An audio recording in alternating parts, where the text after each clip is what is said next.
It's the Park Pod, presented by Rest and Relax ROI, helping RV parks reach new heights. Join the discussion as we chat with industry experts, owners, operators, and whoever else seems interesting to us. Here's your host, Mark Rowan. Happy New Year. It is 2023, and we are taking new ground in this new year.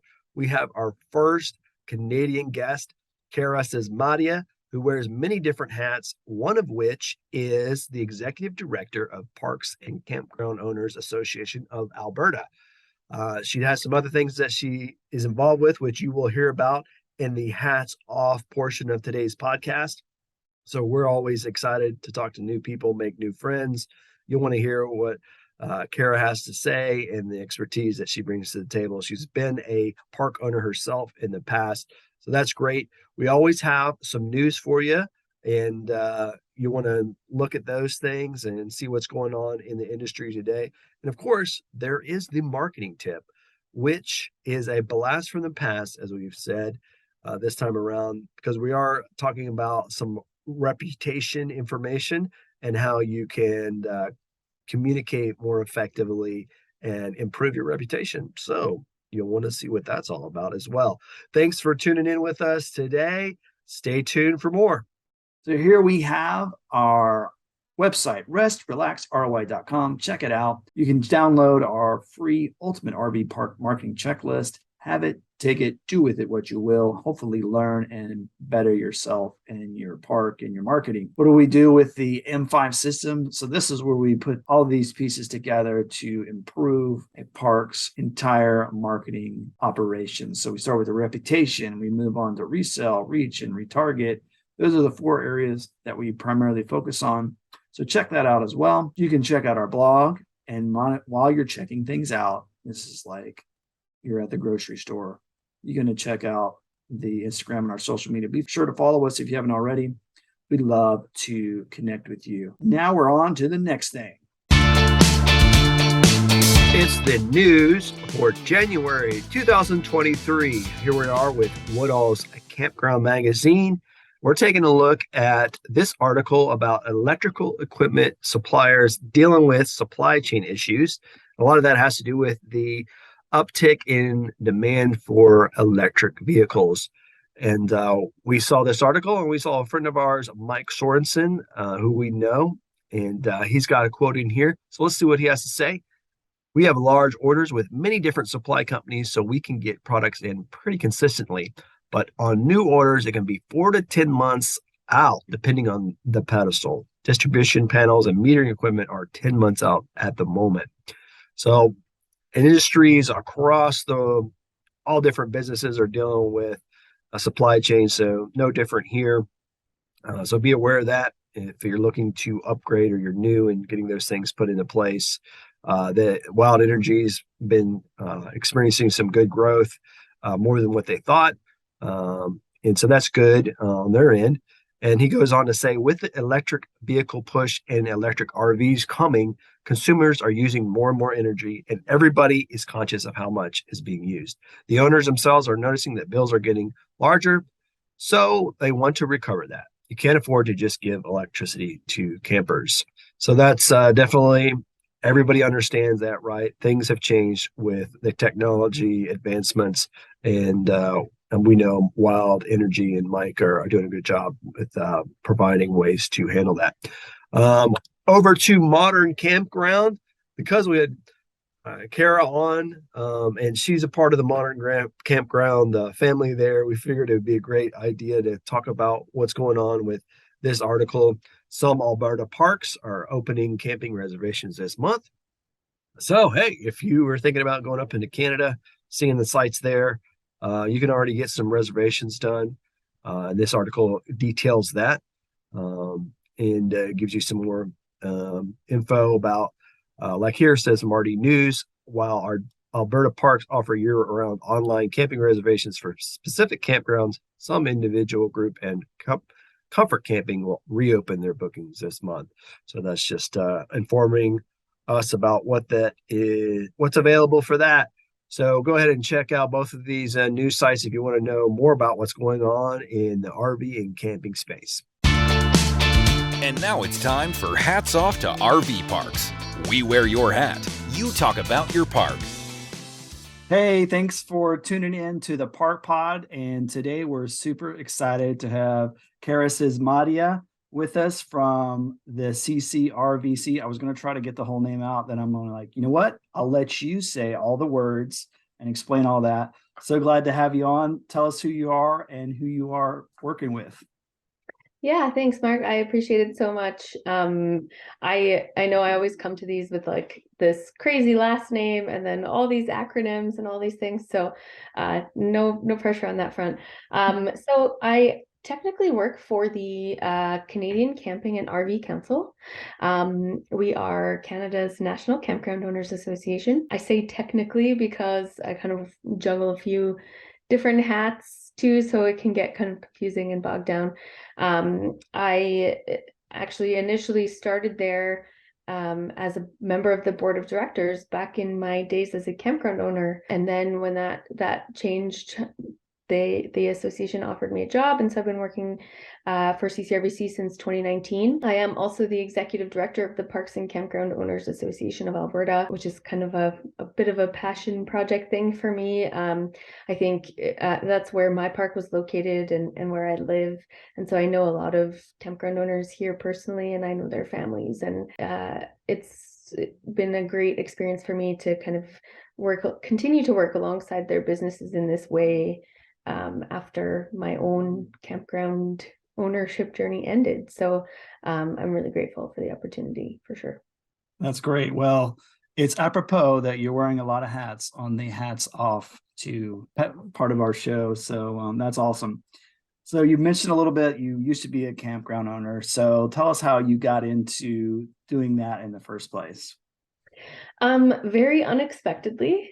I was at the time fairly early into a interior design career and passionately exploring that. And then I unexpectedly, my now ex-husband, his grandparents left us their campground business. And so at first, my first instinct was, nope, we're not doing that.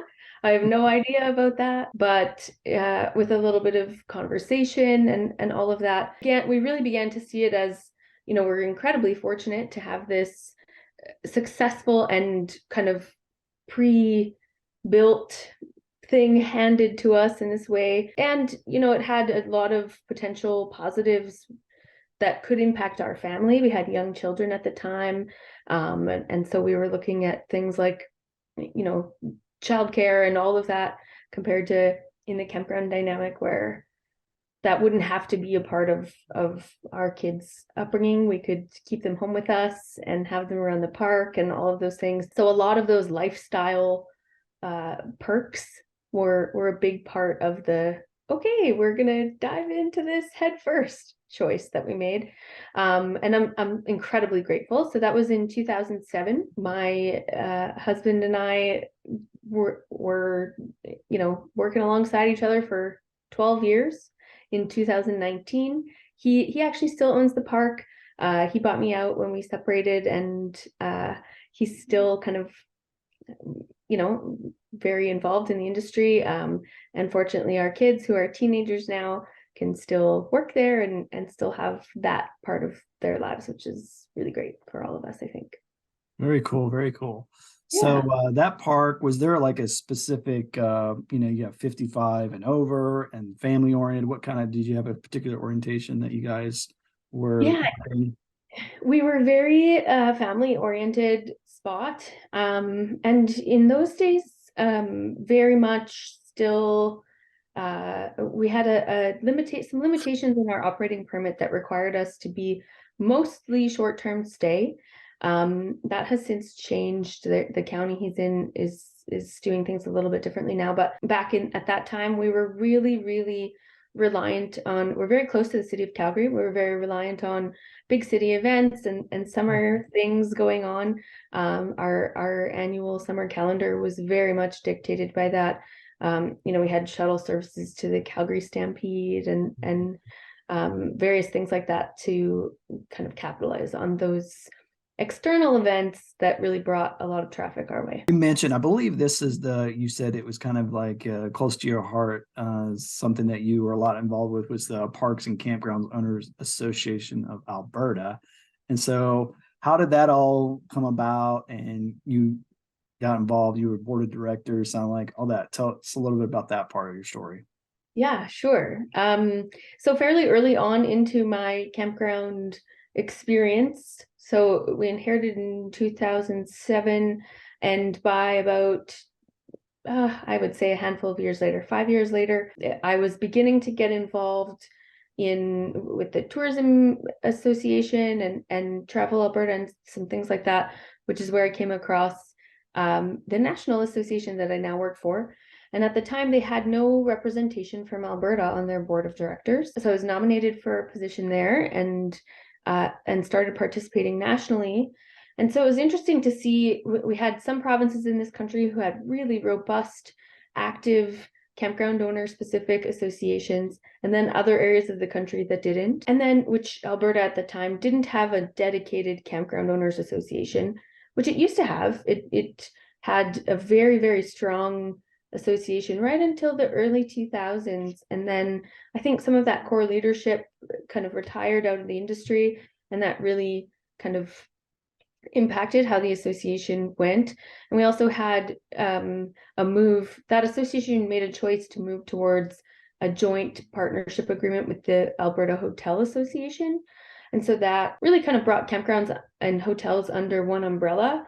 But there was some hurdles around campgrounds potentially feeling like their interests weren't very well represented at that level. So there was a bit of disenchantment there, I think, and we really started to feel like by the time I was involved at CCRVC years later on the board, there was starting to be this sentiment that we in Alberta, we deserve representation of our own, by and for our own members, for campground owners specifically. And I think it was just a matter of kind of having limited resources to get anything off the ground that was holding things back. And then the National Association, CCRVC, essentially said, we will help you to do that. We'll help, get your legs under you, formulate an association. They kind of lent us the legal resources to get incorporated and all those kinds of things, which Nice. were really necessary. Yeah. So that was 2017. We started the Parks and Campground Owners Association of Alberta, myself, and then some key players at the national level. And then we just kind of quickly started rolling out to potential members here at that point in time. And initially the first year and a half or 2 years, we had great momentum. And then COVID happened. And so there was, some hurdles came up in our path. We're now up to, I believe it's 63 members in Alberta. We have a long way to go. There's about 300 campgrounds, privately owned campgrounds here in this province. So lots of growth ahead of us still, which I'm determined to achieve. But one of the key or vital components is all of the benefits that are available from the national level trickle down to all of those provincial members. And not just in Alberta, all of the provinces have access to those national level benefits. So that really enabled the Alberta Association in its infancy to already have a robust and really good member benefits program, which obviously is a great way to get new parks willing to join and jump on board.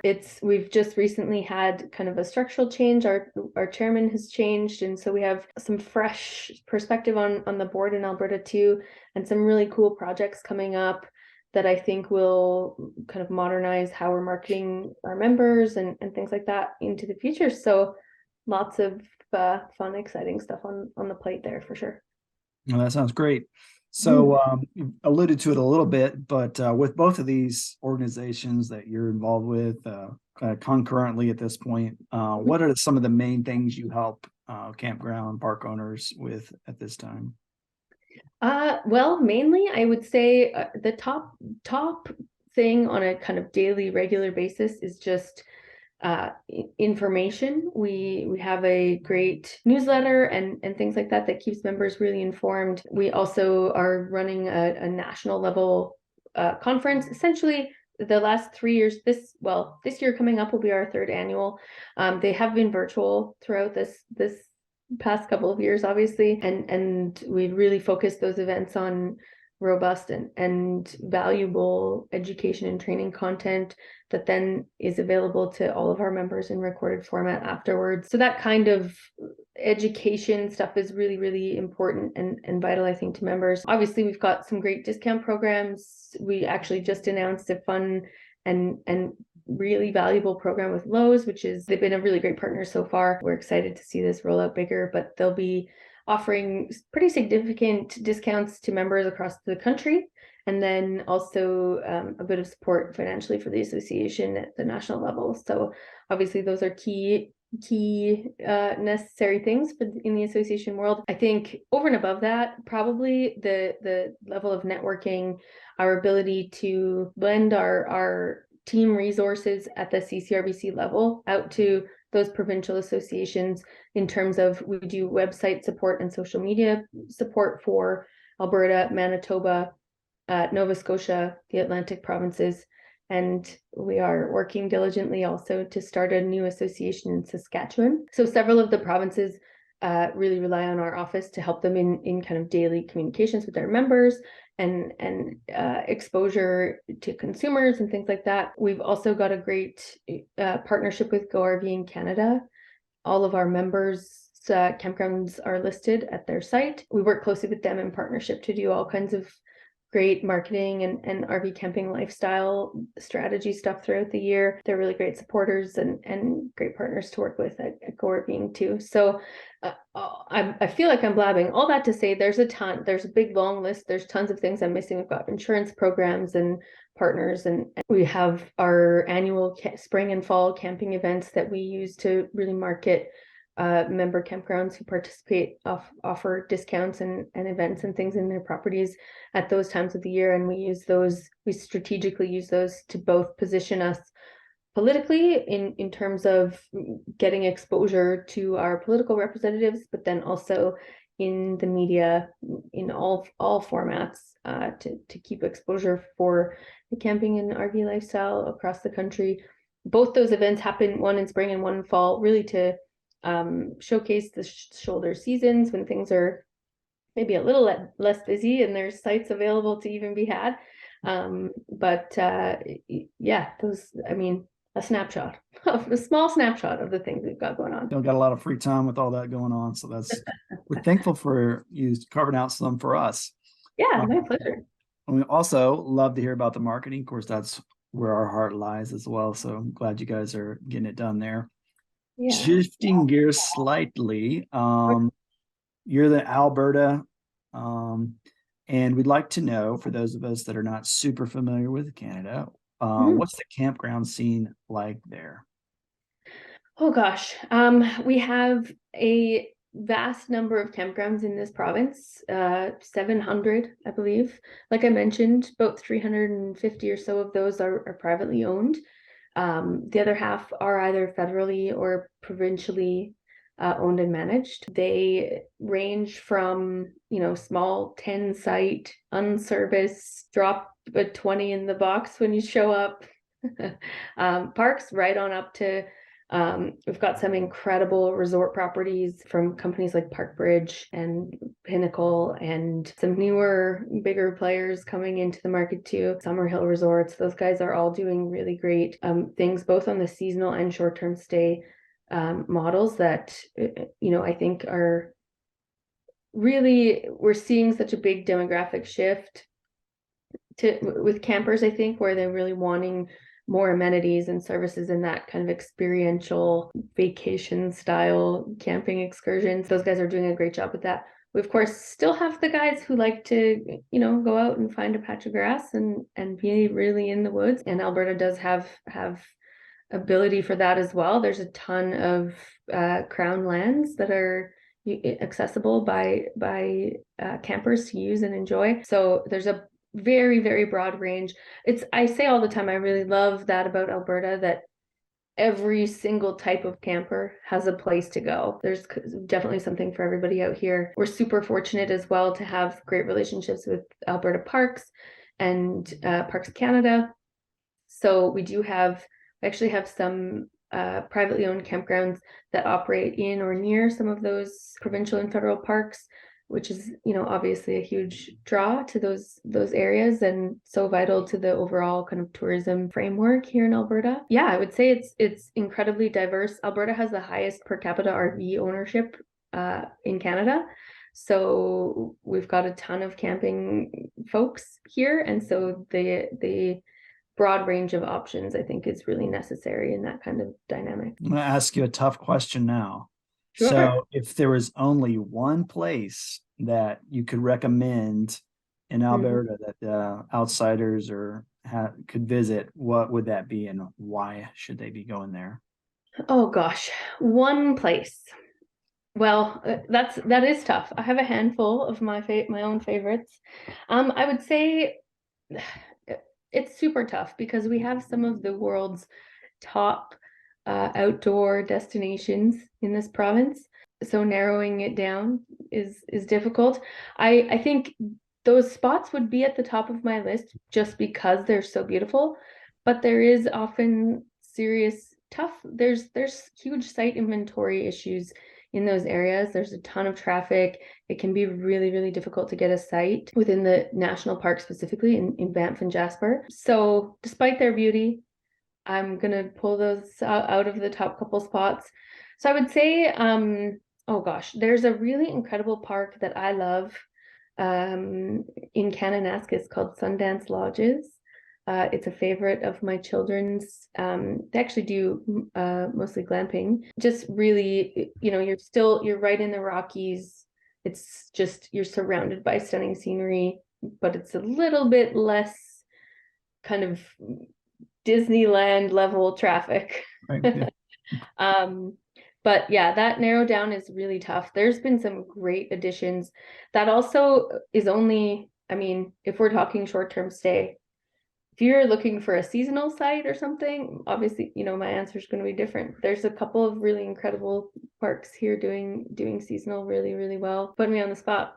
Yeah. I told you it was going to be tough. I wouldn't mind. Yeah. All right. Well, obviously, if people want to know more, they can go to you guys' website and find all the other great places they can visit. Absolutely. Yes. Campingalberta.ca.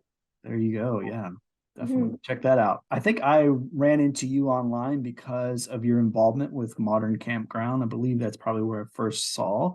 So tell us about what's going on with that and your role within that organization or brand. So I will say Modern Campground was born out of COVID. A good friend of mine, Brian Searle, really kind of is he's completely the brains behind Modern Campground. We had actually started a live stream show on Facebook right when COVID started, specifically because Brian and I had been talking lots, and I was really busy at that time because the world was kind of in chaos and nobody knew what was happening in the industry. And Brian and I touched base, and he said something about how he's having a lot of his clients. He owns a marketing firm, Insider Perks. He does marketing for lots of campgrounds across North America. And he was having a lot of his clients ask him certain questions about COVID. And so he's having to repeatedly answer the same kind of things over and over. And I was having the same experience at the association level, where I was having members reach out and ask me something on the phone, and then I'd answer the phone 20 minutes later and have the same kind of questions coming up. And, I think he said something like, wouldn't it be nice if we could just answer the questions to everybody in one? So that kind of spawned the idea of this live stream, very much to just address kind of this emergency level, like what's happening in the industry in different areas of Canada and the States and all of that. At first, it started as this very casual kind of scenario, and we were doing the show weekly. And then, it just kind of got some traction and grew. During that time, he kind of put together Modern Campground as a really fabulous news resource. For those who aren't aware, moderncampground.com, really wonderful industry news resource specific to RVing, camping, glamping, all things outdoor hospitality, and not just focused on the US and Canada anymore either. There's news from across the globe specific to the industry, and it's become grown into this really, really robust resource. But Modern Campground essentially sponsored the idea for this podcast. And now since 2020, we've been weekly meeting on Wednesdays. Actually, I think in the early days we were on Mondays, but anyway, the time and things are irrelevant. Weekly we meet and chat about various issues plaguing the industry and great things happening within it. We talk about all kinds of events and networking and stuff that the associations are doing. It's been a great experience for me to meet so many more operators and get a picture of how the industry looks and functions in different areas of the world. And really is eye-opening and gives a ton of perspective about, like I said, those varying demographics and how we don't all necessarily want to camp the same, and how broad our ability, this industry's ability is to address those multiple demographics and really find the niche and do that really, really well. There's some incredible operators out there. We have so many great guests on the show. So I'll say I can't take much credit for, being involved with Modern Campground besides showing up for the show once a week and contributing to those conversations. Brian Searle and his team do a fabulous job. His editor, Akari, is so great. She's very knowledgeable and a great addition to his team and the industry as a whole. So they're really great. I strongly recommend. If you aren't a subscriber at Modern Campground, haven't checked out our podcast, definitely do that. Yeah, and I think I mentioned to you when we chatted previously, I do use Modern Campground as a resource when I share news on our podcast. So those of you watching this, you probably would have already seen the news that we shared for this month. So thanks for being a resource for us as well. So obviously, we've touched on COVID in different ways and how that was shifting and changing things. And one of the things was, even more than already was happening, a lot of new people getting into the industry because it kind of went to the next level with people getting into the RV park ownership. So what would be one big piece of advice you would give to a new owner? Yeah, I would say, well, and given now that I work for an association, this probably sounds biased, but I promise that long before I did so, I was shocked and struck by the impact association membership had on my business when I first started to get involved. I really was not prepared or aware of the level of not only just the networking, but the supportive industry players that I was about to encounter via that association membership. There's just so much to learn and find out from your counterparts. And I will also say, I think this industry specifically is one of the least competitive I've ever seen, specific to businesses who are members in these associations and technically can sometimes view each other as competitors. They are still incredibly supportive, and I love that about it. Association membership is vital in a lot of ways, and I think in Canada specifically, my park specifically, we've seen that in recent years. The advocacy work that the National Association has done has really helped on a couple of big issues. We had Canada's National Revenue Agency coming after campgrounds as specified investment businesses instead of small businesses, and that was resulting in like 3 times the tax rates. They were running reassessments on parks across the country. The advocacy work from the National Association and the board of directors was really, really vital, I think, in halting that change at the CRA level. There's still few steps to go to get us to the finish line on that battle. But in my business alone, if I had faced the possibility of triple the tax bill, that would have been a huge blow to my bottom line. Those things, for sure, that advocacy effort stuff is supportive of the industry, whether you're a member or not, but awareness around the types of work that your association does for you makes membership incredibly logical and valuable to those who participate. That's my answer. Get involved with your industry, even if it's just at the smaller, kind of more micro level in your municipality or your province or your state, to kind of know what's going on. I was able to meet my own political representatives via the advocacy strategies of the association. and establish personal relationships with them. So then when my business was having issues, or my county was making expectations of me in an operating permit, I had his cell phone number. I called him and was like, hey, this is going on, and this is going to be really detrimental, not only to my business, but the surrounding businesses who all my guests get gas over there and groceries here and all of those things. Can you help me to convey this to the right people? And he fully had my back and supported me through that. I never would have had that opportunity if I hadn't been involved with the association. Amazing.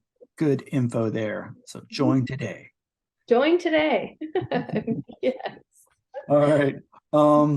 Like I said, we're big marketing people. That's what we do as well. And so we'd like to get a little marketing tip from yourself. What would be something that you could say a park could implement that maybe they're not doing that can be helpful for them?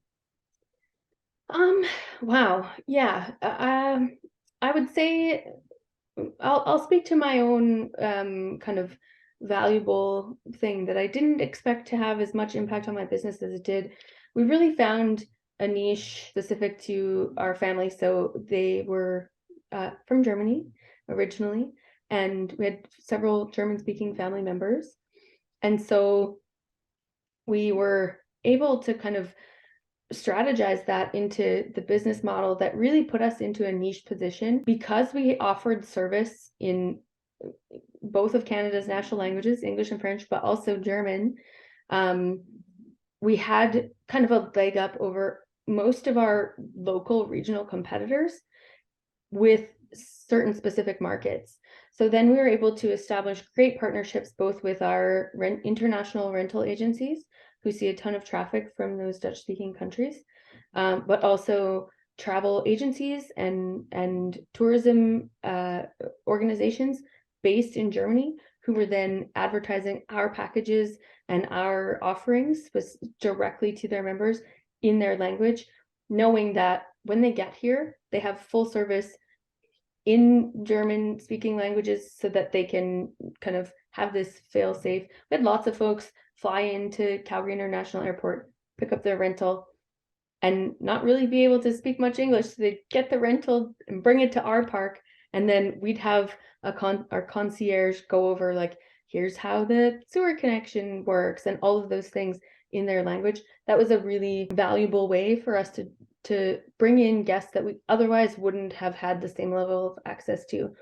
So all that to say, I don't think everybody needs to offer service in German, but my point is, find a strength or a niche spot that kind of sets you apart, and then really leverage it. Find a way to partner with the right folks to access segments of the market that potentially wouldn't be available to you otherwise. I think every park that I've ever visited has some kind of unique, cool feature, and really capitalizing on that, for lack of a better word, I think is probably your top marketing strategy to be set apart. There are a lot of campgrounds to choose from. You need to be noticeable and visible and accessible as much as possible, for sure. Great. Yeah, you don't have to sprechen Sie Deutsch. Nice. You. The only reason I know that is because my dad took German, and that's literally the only thing he ever told me that he knew. Yes. Yes. But yeah, you don't have to do that, but 100% finding your niche, right? You don't have to speak another language, but you better know your language and what is that and how can you communicate that well to Absolutely. people that want to find, what you have to offer. Very cool.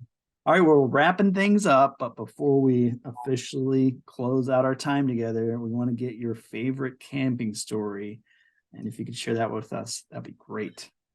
Oh gosh, I used to always joke that we could have a reality show at my park, but I won't go into too many of those fun stories. My own fun camping story. So I do love to camp, which is funny. I it's kind of a joke among some campground owners that we spend so much time in campgrounds. So it's the last thing we want to do.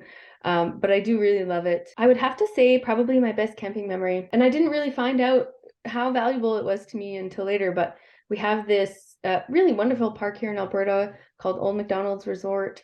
They have a lake on site, and they've really found their niche in a lot of ways. They have this really great petting zoo and things like that, but they've got their owner Jean. She makes these like dinner plate sized cinnamon buns in their cafeteria. They're just the best. If you think you've had a good cinnamon bun, you haven't yet until you had Jean's cinnamon buns. Anyway, so we are out camping, and it's been, my kids are out. They're all dirty and sandy, and they're just chowing down on these cinnamon buns. And I remember asking them if they're having fun and how they like their trip. And my son told me that his weekend at Old McDonald's Resort was better than when we took him to Disney World. So that was my favorite memory. I think it speaks a lot to, how kids like to travel and what they want to do when they're gone. And, Disney sounds fun, and no shade to Disney, but I think that level of like freedom and ability, like you have no schedule and you're able to just swim and then go to the petting zoo and you're all dirty and muddy and all of those things. I mean, to me, that's everything that camping should be when you're a kid. And yeah, I miss those days. My teenagers now are not so into camping with me anymore. I hear you. Well, I guess we found something that Old McDonald's could use to market better than Disney. Better than Disney. I'll tell Jean. I'll tell her. I got to Run with it. Yeah. I don't know if there's going to be a copyright problem, but Well, awesome. I take no responsibility for that. That's well, if you put it in quotes, you can't do anything about it. It's like they said it. Yeah, done. Very good.